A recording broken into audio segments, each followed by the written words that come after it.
from fear, from want, so that we are able to take part in the affairs of our country, so that our living on earth, so to speak, is worth living. So we just don't live, but we become very dignified individuals. So that, in a nutshell, would be human rights. Where do they come from? It would depend on how you look at rights. In human rights, rights are seen to be inherent and inalienable. So meaning that we have human rights because we are human. So they are therefore God-given. They are given to us by God, the Creator. And so we have them. So we are not objects of rights, we are subjects of right. We have rights because we are human beings, God-given, that's why it's inherent. But some people would also tell you that human rights are what the law gives you. So you have chapter 4 of the Constitution of the Gambia, which is our Bill of Rights. So rights are given to us in that. Rights are given to children, for instance, in the Children's Act 2005. To women in the Women's Act 2010, and all of that. But so for me as a human rights commissioner, and at the commission we believe that human rights are God-given. We have them because we are human beings. No human being gives it to us. God gives us, and therefore a greater number of that rights should not be taken away by anybody, including the law, although we accept that the law can restrict some of the rights that we have.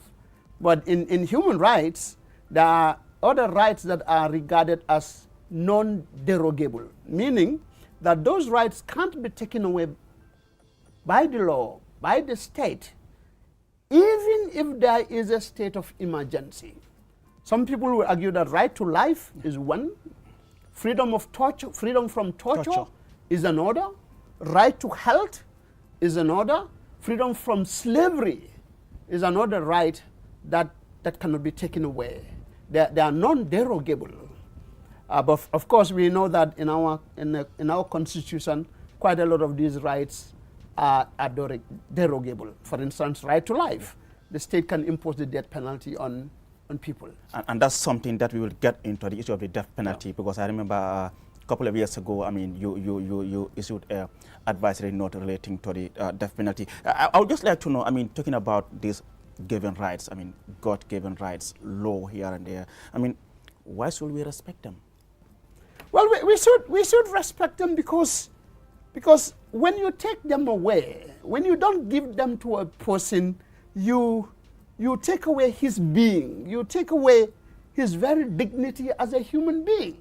So they should be respected by the state, which is the primary duty bearer, but also by individuals. So imagine you have I'll give you an example of a father who cannot buy medicine for his sick child and has to go and beg, when the state ought to ensure that medicines are available in the hospital, but this person has to go to beg.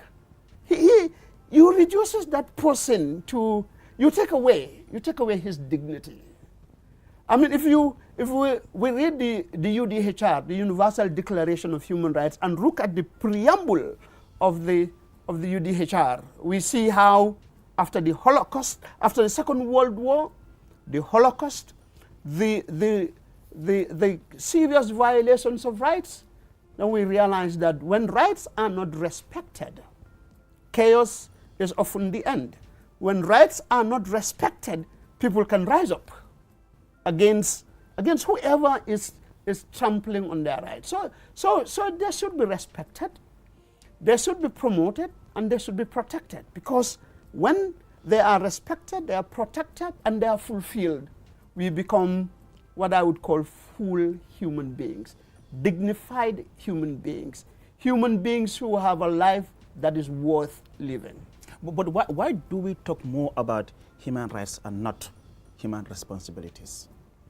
Okay, I hear this argument all the time. They are not mutually exclusive. Okay. So when people have rights, they also have responsibilities. Of course, the emphasis is more on rights because the state, as a primary duty bearer, has an obligation to ensure that people enjoy that. Of course, in our enjoyment of those rights as individuals, as citizens, we also have a duty. A duty to ourselves, a duty to our family, a duty to our fellow human beings, a duty to our country, a duty to Africa, and a duty to the world. I'll just give you an example. So, for instance, that the child has a right to education. So the state builds schools, and so teachers are there and all of that.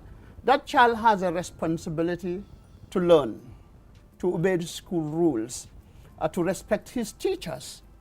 If the state educates me, and the state educated me, I have a duty to come back and serve that state. When I finish my studies, come home, labor for that state, give back to that state what it has invested in me. But the point is that even if a person doesn't fulfill his or her duties or responsibilities, it does not and should not take away the right that a person has. For instance, Aliu, nobody should steal anybody's property. If you do, it's a violation of the law. Yeah. But if somebody steals, that is a non-fulfillment of the person's duty to preserve and respect other people's property. But those who catch the thief have no right, absolutely, to beat this thief to death, to put a nail in his or her head, or to dehumanize him or her. The responsibility is to take the person to the police station. The police takes the due process, take this person to court. If he is found guilty, to be convicted. So the fact that that person negates that responsibility doesn't take away the right. So I think we need to understand that yes, the emphasis should always be on both rights and responsibilities. But the negation of a responsibility doesn't diminish the enjoyment of that right. And with all this, I mean, what's your assessment of the human rights dispensation in the Gambia? Maybe the jury is out on that. And this is my opinion. I may not be speaking for the commission. Yeah. So I want to make that clear. Yeah. I think that the state is growing, that there is enjoyment of human rights, especially when we compare the situation today and the situation we were in 2016 backwards. So for me, really, if I'm going to put it on a scale of 0 to 10, 0 being lowest and 10 being highest, probably I would put it at 8. I know there is a lot of other things happening. Sometimes you think that the civic state is shrinking. Sometimes you think that the power that be is in their enthusiasm say things that frighten all of us. But really, I think the scorecard is not as bad as some other people would think. And compared to where we come from, I think the scorecard is better. And when you look at, I mean, the judiciary, I mean, some people will hail it as the bastion of democracy, but are you satisfied, I mean, with the current state of our justice dispensation? By and large, and again, looking at from where we have come from, I think I can safely say that our judiciary is independent, that our judiciary, regardless or despite quite a lot of the things, the hurdles, I think it's very independent and doing things. Of course, in some instances and for many other people, the wheels of justice grinds very slowly. But yes, I mean, the commission, for instance, does monitoring to the prisons, and sometimes would have interviews with prisoners or inmates who would tell you that I have a case pending an appeal pending for 5 years, 6 years, 3 years. Justice probably is also very costly. Of course, it's as wide as the gates of Albert Market, but your purse has to be heavy to be able to purchase some sort of justice. So I think the accessibility may be there, but I think justice is still expensive because you don't have a public interest litigation. Quite a lot of lawyers is not pro bono. You have to hire the services of a lawyer, or NALA provides you that. But yeah, I think by and large, it's very independent. It's doing what it can within its means. But I think, as I said, there probably would still be some room for improvement, especially for women and for persons with disabilities, for instance, or for those who can't afford the services of a lawyer. I'm talking about, the areas that need improvements. One will ask, how is the National Human Rights Commission contributing towards the protection and, of course, promotion of human rights in the country? What role are you playing? Okay, thanks. So as you said in your intro, the National Human Rights Commission has two broad functions.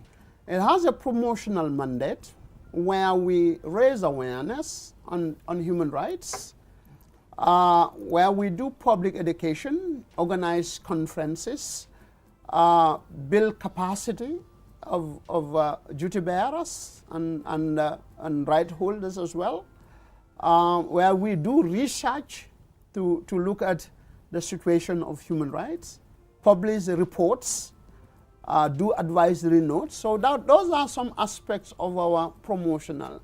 Our protection mandate, as you have said, is to receive complaints of human rights violations, monitor human rights violations, investigate, make recommendations for redress or remedial action, and advise the state. We also have a mediation role in that aspect. But how do we? So people come to the commission to complain of a violation. Our investigators go to investigate, write a report, give it to the legal department. The legal department does a legal opinion and send it to the commission.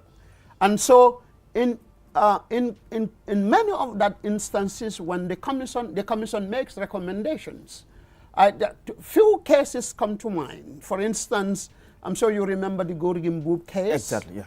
The commission investigated that case with some other, was a panel, found that there was a violation of the rights of the gentleman, made recommendations, and the recommendations were accepted by the Gambia Police Force.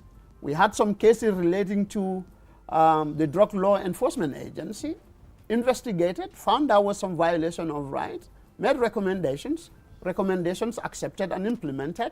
And so there are instances when we do that, okay?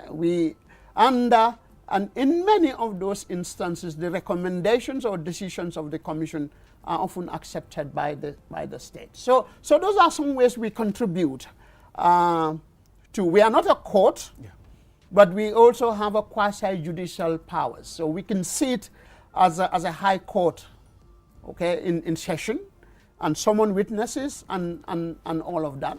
We visit the prisons, look at how they are, what is the standard, the conditions of prisoners, and make recommendations to the prison authorities, and in many of those instances, those recommendations also get respected and implemented. So you go to the prison, you see some changes in the conditions of prisoners, in how they get treated, and the overall respect and observation of their human rights. And talking about, I mean, the commission receiving complaints, I mean, how does one lodge a complaint?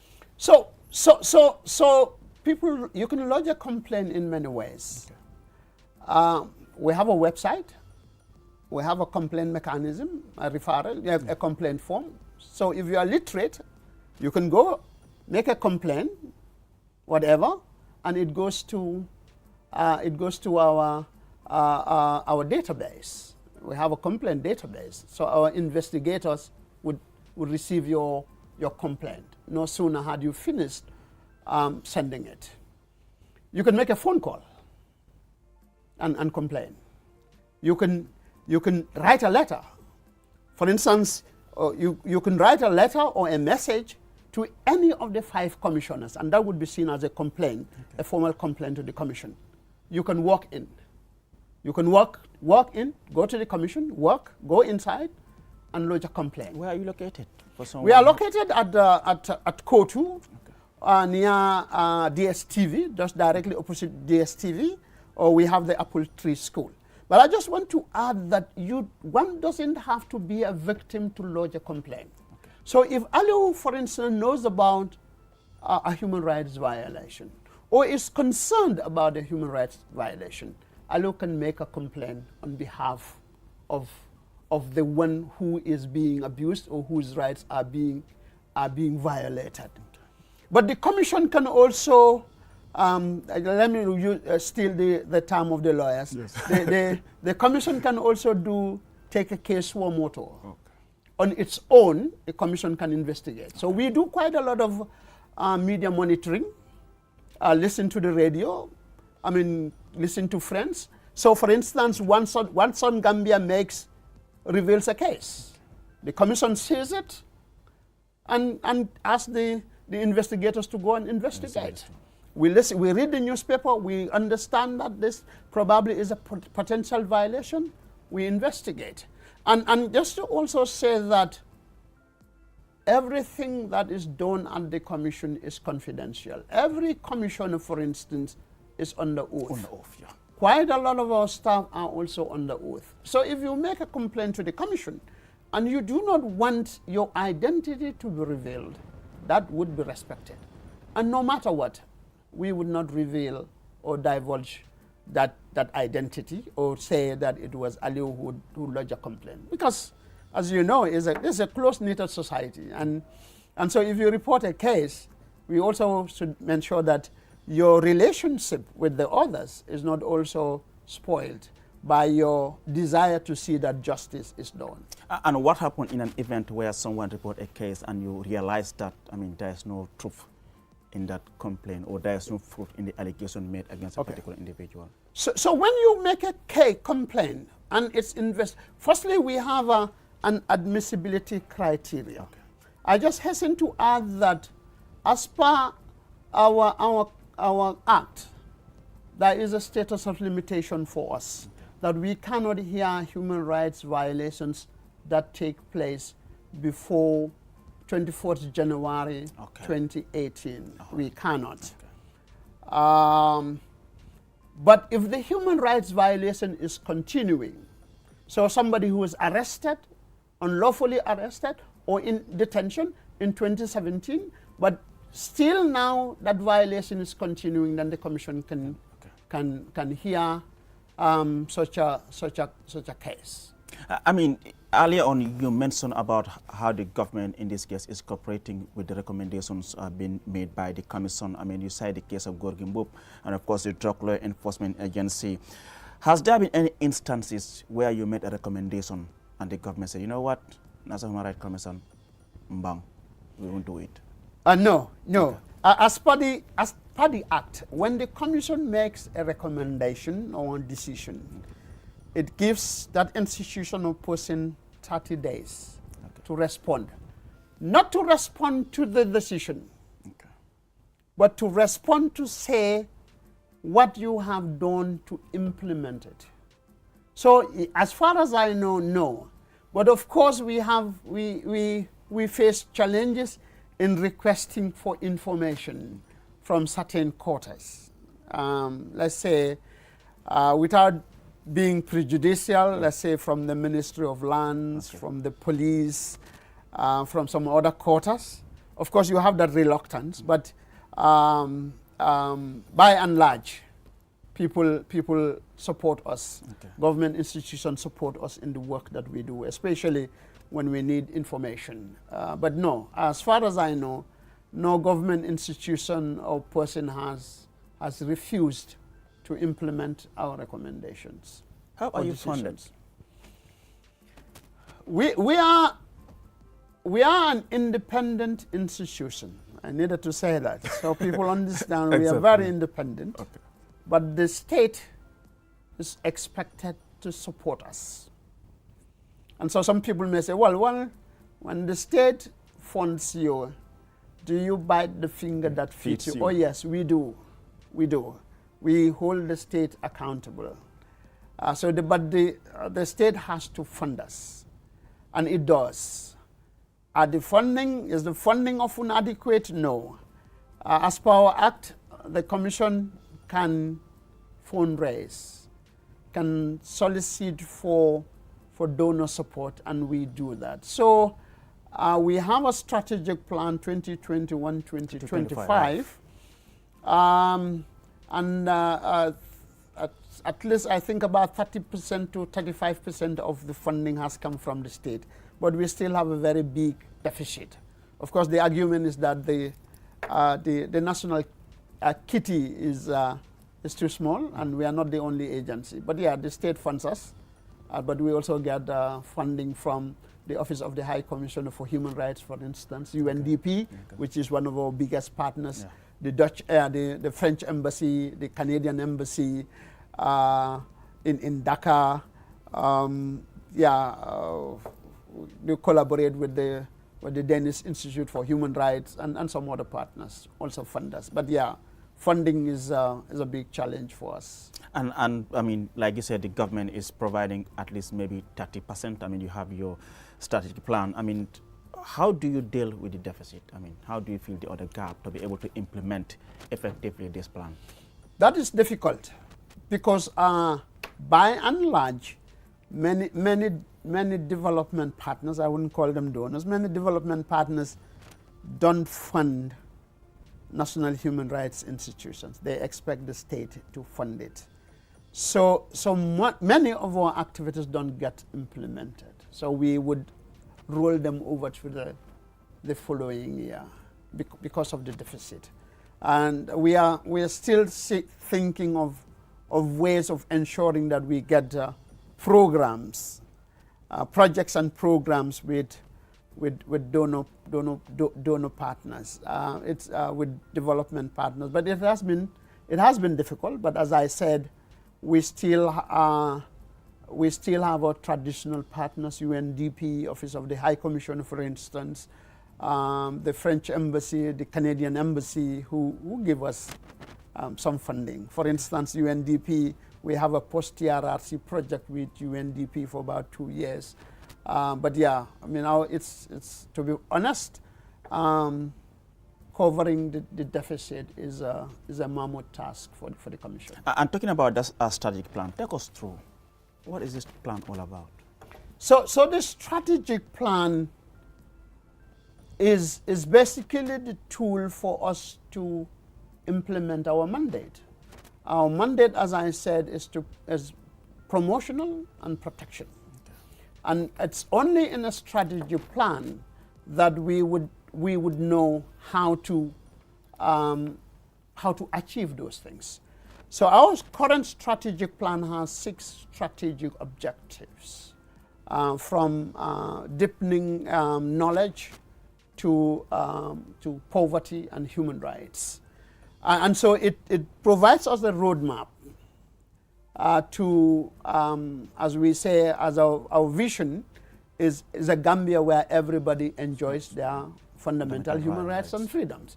So our strategic plan gives us the provides us that roadmap of what we need to do, the steps we need to take, the activities we need to implement, the other things that we need to do to ensure that we are able to build a culture of human rights in this country. We are able to ensure that everybody enjoys their fundamental human rights. And of course, as you know, we cannot achieve that by our own.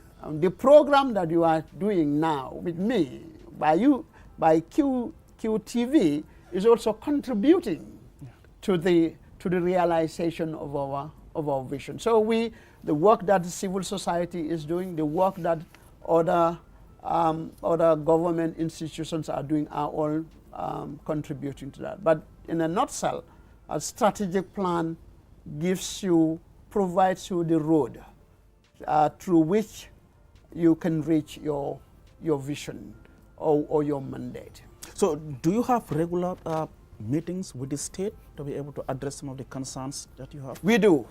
We have an annual meeting that we do with the president. For instance, every year, as per our mandate, we have to produce a state of human rights report.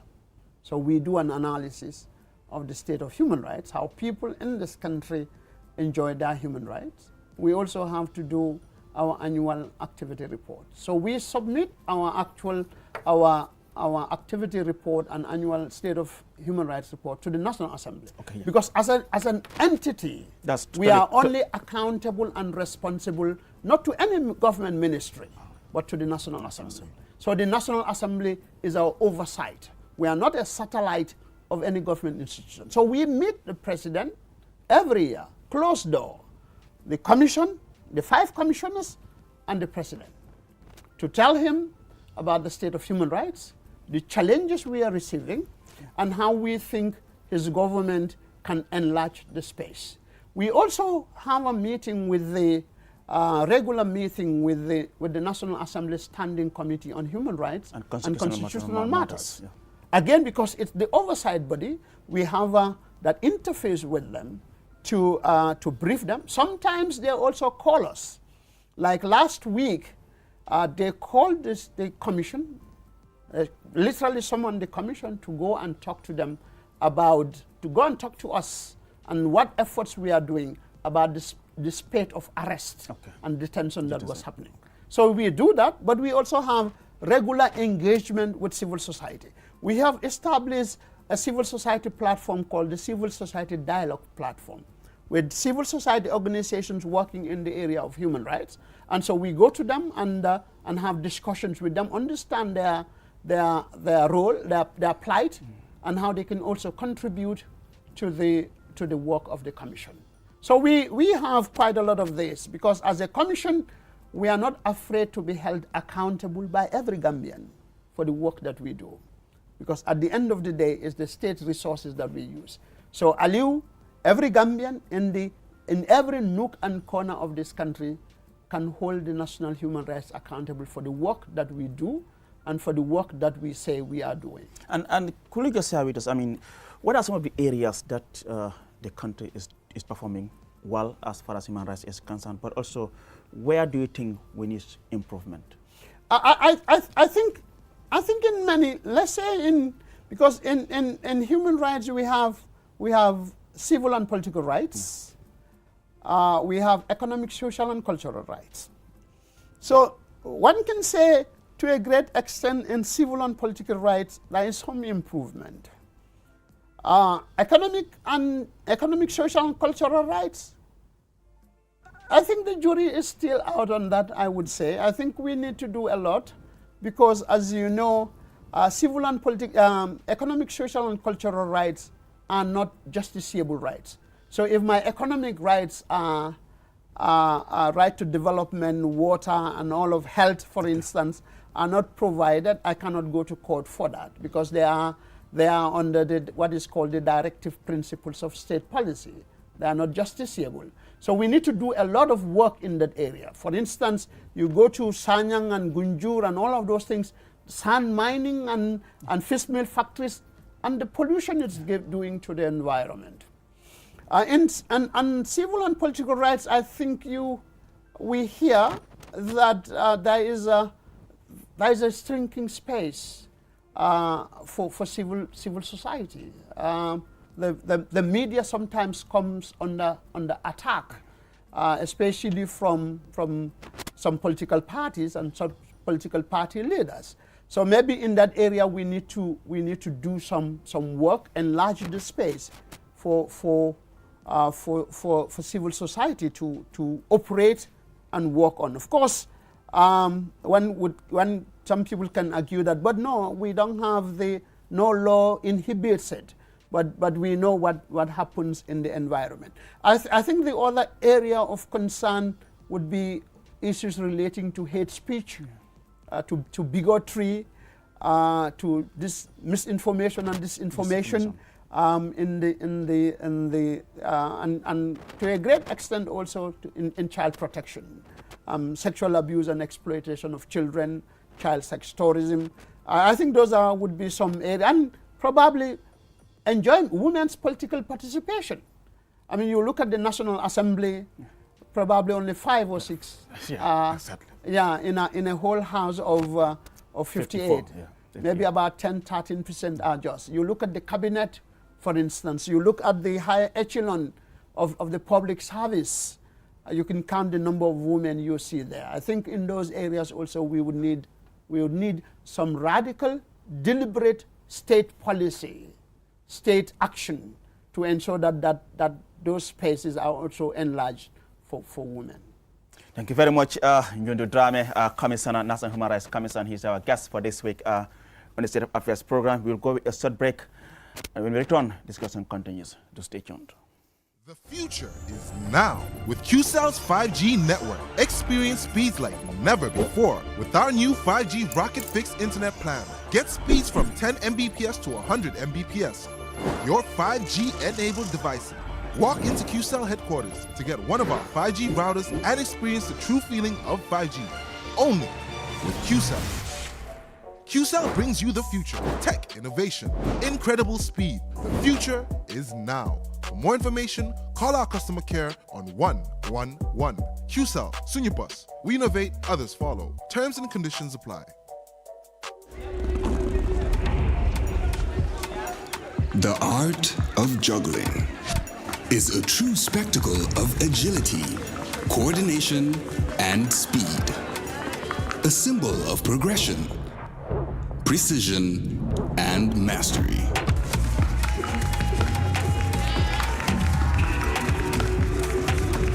"5G speed is like having the juggler in your pocket. Amazing. With lightning-fast download and upload speeds, you'll easily be able to juggle even the busiest workdays. Whether you're a busy entrepreneur, a creative, or just someone who wants to stay connected.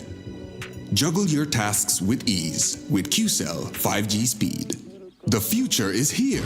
It's fast, reliable, and efficient. First brought to you by QCell. We innovate, others follow. QCell mooy suñu boss. QCell mooy suñu boss. QCell mooy suñu boss. Soro. Go.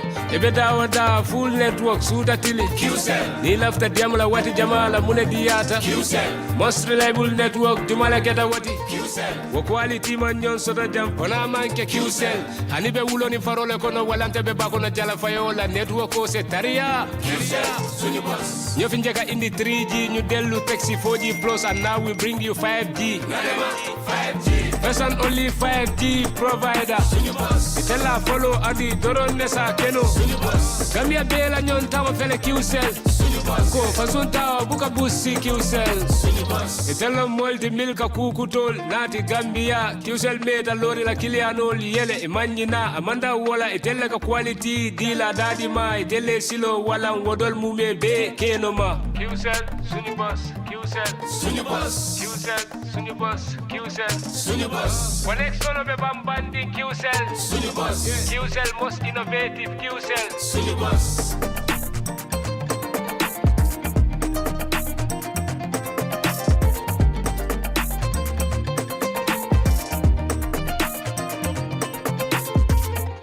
Technology has always been at the forefront of our lives, and the way we use it has evolved drastically over the years.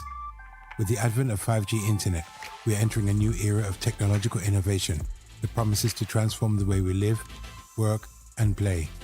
5G internet is capable of providing data speeds up to 100 times faster than 4G, making it the ideal solution for streaming high-quality videos, playing online games, and downloading large files on the go. 5G internet is already transforming cities across the globe, powering smart cities, self-driving cars, and virtual reality experiences that were once thought impossible.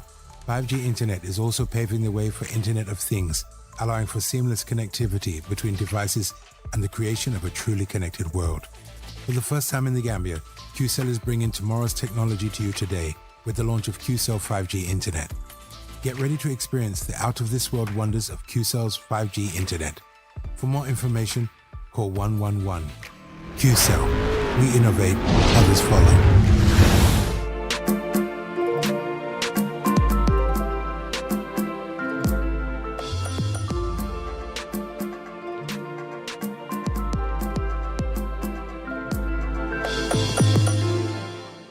Hello viewers, welcome back from that short break. You are watching QTV, the Gambia's first private TV station. And we are broadcasting from our studios here on Kairaba Avenue. My name is Aliou Cisse, and this is your weekly State of Affairs program. Our guest this week is Mr. Njundu Drame, Commissioner, National Human Rights Commission. Mr. Drame, welcome back from that short break. I mean, you talk to some people, they talk about the issue of corruption. Is official corruption a human rights issue? Corruption is a great human rights issue. Okay. There is every link between corruption and human rights. Okay. In fact, corruption contributes to the non-enjoyment of human rights. So if there is corruption, let's say, in the health sector, then people's right to enjoy their health can't happen. If there is corruption in education, then of course, then children, the quality of the education would go down. So in every aspect of human rights, whether it's civil, political, economic, social, and cultural, if there is corruption, it erodes the enjoyment of human rights. So the necessary state resources that are supposed to go into development, that are supposed to go into infrastructural development and all the facets of development would be diverted. And therefore, people will not be able to enjoy their human rights. So wherever you have a high-scale human rights, enjoyment and realization of corruption, enjoyment and realization of human rights then also go down. So they are Siamese twins. If high level of corruption, non-enjoyment of human rights. Low level of corruption, high enjoyment of human rights. And that leads me to the TRRC, which you mentioned earlier on. I mean, how will you describe the pace of implementation of the TRRC white paper? The scorecard is not impressive. Okay. The National Human Rights Commission, as you know, is the body that was identified and recognized by the TRRC to be the body to monitor the implementation of the TRR, of the recommendations. And the government, in its white paper, which was published on the 25th of May last year, accepted that recommendation. And so the commission is expected and supposed to be submitting a status report to the National Assembly on the implementation. And we did that. This year, we looked at the status of implementation from 25th May 2022 to 25th May 2023, 1 year. And it's disheartening to say that out of the 255 or so recommendations, according to our report, only 6 were fully implemented. About 150 something are ongoing, and about 91 recommendations were not implemented at all. So yes, 6 fully implemented, but about 150 something ongoing, meaning there has been progress. Okay. But they have not come to the full circle. They have not been fully implemented. So yeah, so if you then look at that, then we can say that the pace of implementation is very slow. And about a month or so ago, we had an interface with the victims and victim-led organizations, and I think the issue of reparation came up. Yeah. And so quite a lot of them are not satisfied with what's happening, and the Commission agreed with them that there is not even much information exchange or communication between, let's say, from the Ministry of Justice to victims or the public about what they are doing. And when you ask them, we know what they are doing. But just to say that the TRRC recommendation is just one aspect of our transitional justice process, that you also have the security sector reform. They are doing a lot in their pockets, but the rest of society doesn't seem to know. Legal reform is one of it, and so you have quite a lot of legislation, bills, the Anti-Corruption Commission bill, the criminal offences bill, the criminal procedures bill, the reparation bill. We know that tomorrow, this week, they're holding an extraordinary session. Maybe that would get assented to, and that would get passed and assented to. But yeah, but I think we also seem to forget that the Janneh Commission report and finding is part of a transitional justice process, and people don't seem to talk about it anymore. The Land Commission, they established a Land Commission, is also part of the transitional justice process. But yeah, if you look at all the land issues and things like that, I haven't heard much about them. Yes, you think as if it's a dead wood. It's a dead wood. So yes, I think there is a lot of there's a room for improvement. But we hope that when the reparation bill is passed and the state gets some support, I think it would. I think our concern, and this is my opinion, is that the implementation of the TRRC recommendations or the white paper is supposed to be seen to be a sector-wide approach, so that while the Ministry of Justice takes the lead and coordinates, every government, ministry and department and agency ought to understand that they have a role to play. So, and we should not leave that to the hands of the Ministry of Justice only. The state should also understand that the recommendations or the implementation of the recommendations must be state-driven, that the state must put a lot of money in it, so that justice and the never again mantra are realized. But when you also depend on donors for quite a lot of the things, especially relating to the TRRC, if that donor funding dries up or is not forthcoming, then there is a problem. And I think for me, and this is my opinion, I'm not speaking for the Commission in this one, my opinion is that we seem to be depending on external support to a great extent.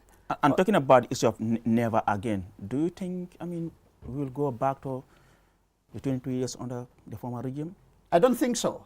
I am an optimist who carries an umbrella, or a Pollyanna, so to speak. So I'm so optimistic because Aliu Njundu or civil society or QTV would not accept it anymore. So even if the tendencies are there from the state, from some parts of the state, I think the citizens would not accept it. And to a great extent, I think we can safely say that the state probably would be wary of the people. I think the people would never accept to have tyranny anymore. I think that would be a serious pushback. And so I don't see us sliding to that era. At some point, the Commission developed a comprehensive advisory note examining the Gambia's obligation to abolish the death penalty. You mentioned it earlier on at the start of the program. Where are we as far as that is concerned? Because it was captured in a recommendation that the Commission made, even advising the government to bring back the 2020 draft constitution. Yes. I think the death penalty is still on the books, and the judges of the High Court also still impose it because it's there. But we know that in 2018 the government put a moratorium on the death penalty, meaning that even if the judiciary or judges impose the death penalty, the executive is saying we will not execute. Like in the case of Yankuba Toure. Yankuba Toure. But I think abolishing it would give all those who are on the death row a kind of a respite, because that moratorium can be withdrawn any time. Yeah. It's not a sure guarantee that the executive will not withdraw it. So I think abolishing it totally would give everybody who is on the death row a respite, that death penalty would be commuted to life imprisonment or life imprisonment with parole. And I think that's important. Some people may say that it's a tooth for a tooth, an eye for an eye, so if you kill, you should kill. But you know, the state should not be at the level of individuals. Aliu and Jundu can be very emotive and emotional and say we would take revenge, but that's not the role of the state. And life is so sacrosanct that the state is not expected to take it. People take life, very unfortunate, unacceptable, but I don't think the state should take life, because life is very sacrosanct. But much more than that, we have seen, like for instance in the former regime, where trump-up charges were made against other people. Imagine if those people were killed. Then we probably and now come to understand that those were trump-up charges. They would be lives lost, and we would never recall them. I mean, if you see America, you see people put on the death row, and DNA would come and exonerate them. So imagine if they are killed. You can't bring those back, those lives again. Earlier on, I mean, we talk about how to lodge a complaint. You talk about people can even write a letter to the commission or even visit the commission.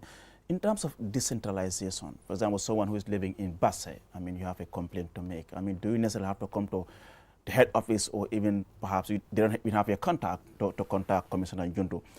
In terms of decentralization, what are you doing about it to have perhaps regional offices in? So good. Yeah. So the commission understands that it belongs to everybody. It must be accessible, not just physically, but in every aspect, including our services. So we have a regional office in North Bank, based in Farafenni, which covers North Bank and LRR.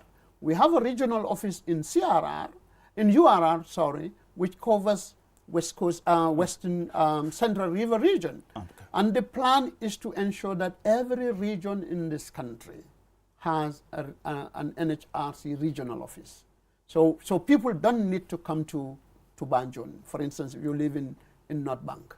And we are also trying to see how we can establish a relationship with other state institutions like NALA, like ADRS, like the governor's office, so that they can also receive complaints on our behalf. And then our regional office staff who have vehicles now would then go and take those cases and deal with them, so to speak. It's quite interesting, but I understand time is up. But just final message for today before we... My final message is that we have a National Human Rights Commission. People can go to lodge a complaint, and the National Human Rights Commission would do everything in its power to ensure that people enjoy their rights in this country. But also to say that human rights are not Eurocentric, are not foreign. They are as Gambian as they are Western, as they are European. So we have a right to enjoy all of those rights, even as those who live in America. And just to finally say that in 1512, the people of Krukamfuga in Mali actually came together and have what they call the Banden Charter. So yeah, human rights are very African as they are European or American. And so yes, just to say we are ready as an institution to be held accountable for the work that we do, for the mandate that we have been given to the Commission. And we are not afraid at all to be held accountable by every citizen and non-Gambian for the work that we do. Thank you so much, Commissioner Jundu Trabi, for coming on the program. He was our guest this week on the State of Affairs program. Well, viewers, with that, we bring an end to this week's edition of the State of Affairs program. Do join me next week. Until then, on behalf of the entire production team here at QTV, thank you so much for watching this program, and do join us next week. Until then, bye-bye for now. Ciao.